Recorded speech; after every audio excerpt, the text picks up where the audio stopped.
Bom, vamos direto ao assunto. O nosso objetivo hoje é desmistificar essa verdadeira montanha-russa que são as flutuações dos preços dos combustíveis no Brasil. A gente vai dar um mergulho profundo aqui, indo lá das grandes dinâmicas da economia e da geopolítica global, até chegar na nossa realidade diária ali na bomba do posto.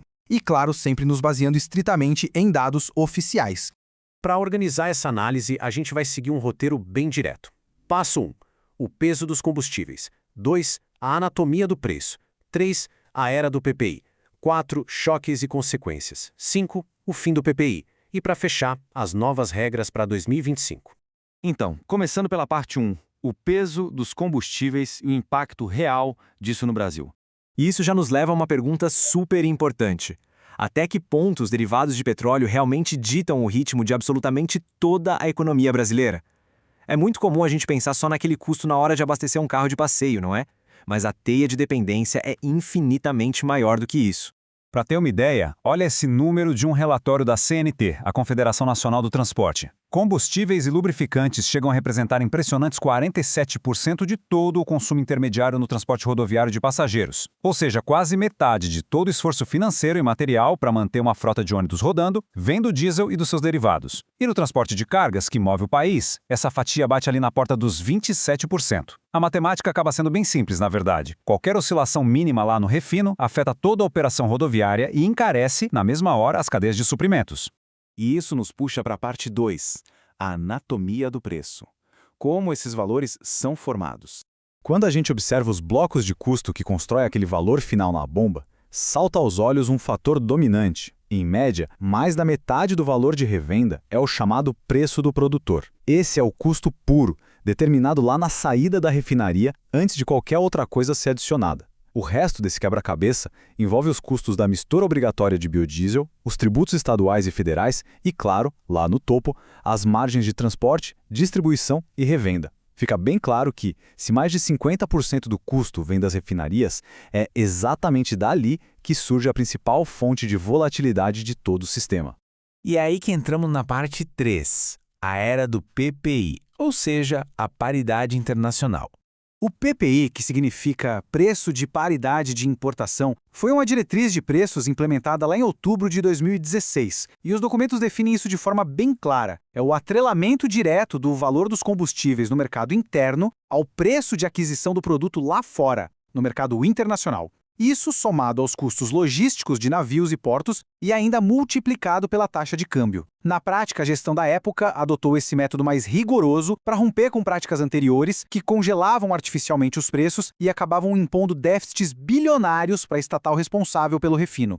E os registros mostram que as consequências desse modelo criaram um contraste enorme.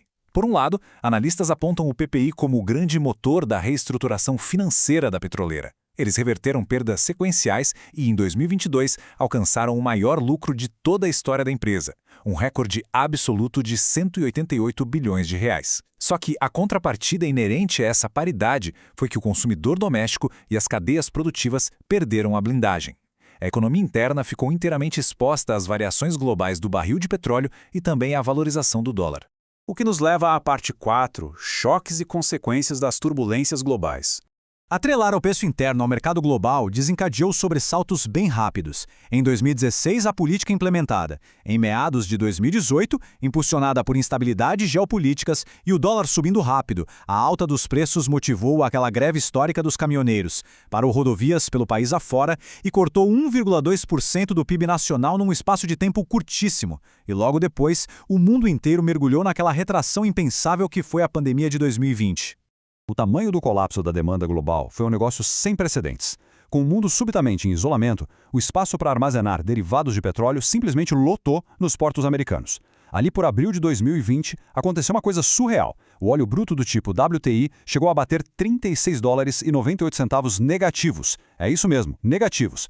Como não tinham de estocar, estavam pagando para quem quisesse retirar o produto. E mesmo que os preços na bomba brasileira tenham caído bem nessa época, os fatores de paridade logo puxaram tudo de volta para uma tendência de alta fortíssima assim que o mundo começou a reabrir. Mas o aspecto mais sensível de toda essa trajetória, e isso é amplamente relatado em estudos médicos e econômicos, é que as altas contínuas transbordaram muito além do setor de transportes. Com o gás liquefeito ficando cada vez mais caro por causa da política cambial e internacional, as populações de menor renda precisaram recorrer a improvisos para coisas vitais, como cozinhar alimentos. Fontes oficiais registram uma estatística alarmante e muito triste. Houve cerca de 700 internações por conta de acidentes domésticos e queimaduras graves causadas pelo uso inseguro de álcool líquido como combustível. O peso real dessa volatilidade machucou lá na base da pirâmide social. Então, a soma de todos esses fatores, o peso econômico mais as crises sociais, gerou desgastes administrativos imensos. Tiveram momentos, especialmente a partir de meados de 2017, em que as reprecificações adotaram uma frequência diária para acompanhar o mercado externo à risca. A gente está falando de cerca de 245 atualizações nas refinarias em pouco mais de 14 meses. O estresse de repassar essas altas inevitáveis aos setores logísticos gerou pressões fortíssimas na liderança governamental da época, resultando em uma verdadeira dança das cadeiras corporativa. No intervalo de apenas 3 anos, sobre uma única administração federal, aconteceram 4 trocas distintas no comando da principal estatal energética do país. E chegamos na parte 5, o fim do PPI e a nova política. Uma mudança de rota bem contundente aconteceu, conforme os documentos apontam, no dia 16 de maio de 2023. Foi anunciada publicamente a descontinuidade formal daquela amarração super rigorosa à paridade de importação pura. No lugar disso, foi informado ao mercado uma nova metodologia baseada no que eles chamam de custo alternativo do cliente e no valor marginal. O grande lance dessa virada estratégica foi usar a robustez da infraestrutura de refino doméstico para tentar absorver os picos que vêm de fora. O intuito é bem claro, tentar blindar o mercado brasileiro contra os sustos diários ou semanais das moedas e das bolsas de mercadorias internacionais. E por fim, a parte 6, as novas regras para 2025 e as alíquotas ad rem. Dados oficializados recentemente pelo CONFAS mostram o novo desenho das alíquotas do ICMS. O velho modelo cobrava um percentual flexível, o que tornava cada pico de tarifa no combustível ainda mais caro para quem abastecia. Mas a nova arquitetura aposta no formato ad rem. Isso significa um imposto fixo por volume, independentemente da gangorra das bolsas de valores. Com a implementação definitiva prevista para 1º de fevereiro de 2025, a regra estabeleceu a cobrança de R$ 1,47 sobre cada litro de gasolina, R$ 1,12 para o diesel e R$ 1,39 por quilo do gás. A ideia é trazer transparência para a Receita Pública e muita clareza lá nos letreiros dos postos. Diante de absolutamente tudo que os dados e os documentos oficiais mostram nessa nossa análise, fica uma provocação para a gente pensar e encerrar a exposição. Com essa engrenagem de novas estratégias comerciais nas refinarias atuando em conjunto com limites fiscais bem concretos, estaria finalmente assegurado o fim daquela montanha-russa de reprecificações que marcou a última década da economia brasileira? É um fato fascinante, porém um baita desafio acompanhar como toda tentativa de estabilidade local deve invariavelmente resistir às ondas inconstantes da geopolítica global. Com certeza um tema que continua merecendo a nossa mais absoluta atenção e reflexão contínua. Muito obrigado por acompanhar mais essa análise detalhada com a gente